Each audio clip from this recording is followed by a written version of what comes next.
SIT ಅಧಿಕಾರಿಗಳು ಎಲ್ಲಿ arrest ಮಾಡ್ತಾರೋ ಅಂತ ಹೇಳಿ ಈಗಾಗಲೇ ಭವಾನಿ ರೇವಣ್ಣ ಅವರು ತಲೆಮರೆಸಿಕೊಂಡು ಓಡಾಡ್ತಾ ಇದ್ದಾರೆ. ವಿಚಾರಣೆಗೂ ಕೂಡ ಹಾಜರಾಗಿಲ್ಲ, ಯಾಕಂದ್ರೆ ಅವರಿಗೆ ಬಂಧನ ಭೀತಿ ಇದೆ. ಸೊ ಹಾಗಾಗಿ ನಿರೀಕ್ಷಣಾ ಜಾಮೀನು ಕೋರಿ ಹೈಕೋರ್ಟ್ ಮೆಟ್ಟಿಲೇರಿದ್ದಾರೆ ಭವಾನಿ ರೇವಣ್ಣ ಅನ್ನುವಂತ ಡೀಟೇಲ್ಸ್ ಲಭ್ಯವಾಗ್ತಾ ಇದೆ. ಅವರು ಶನಿವಾರ ಮತ್ತು ನಿನ್ನೆನೂ ಕೂಡ ವಿಚಾರಣೆಗೆ ಹಾಜರಾಗಬೇಕಾಗಿತ್ತು. ಹೊಳೆನರಸೀಪುರ ಮನೆಯಲ್ಲೇ ನಾನು ವಿಚಾರಣೆಗೆ ಹಾಜರಾಗ್ತೀನಿ ಅಂತ ಪತ್ರವನ್ನ ಎಸ್ಐಟಿ ಅಧಿಕಾರಿಗಳಿಗೆ ಬರೆದಿದ್ರು. ಆದ್ರೆ ಅದರಂತೆ ನಡ್ಕೊಳ್ಳಿಲ್ಲ.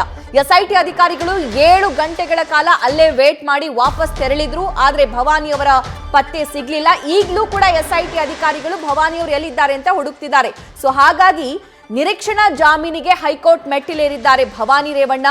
ಹೈಕೋರ್ಟ್ಗೆ ಅರ್ಜಿಯನ್ನ ಸಲ್ಲಿಸಿದ್ದಾರೆ ಭವಾನಿ ರೇವಣ್ಣ ಅವರ ಪರವಾಗಿರುವಂತಹ ವಕೀಲರು. ಸೆಷನ್ ಕೋರ್ಟ್ಸ್ ಆದೇಶವನ್ನ ಪ್ರಶ್ನಿಸಿದ ಹೈಕೋರ್ಟ್ಗೆ ಅರ್ಜಿಯನ್ನ ಸಲ್ಲಿಸಿದ್ದಾರೆ.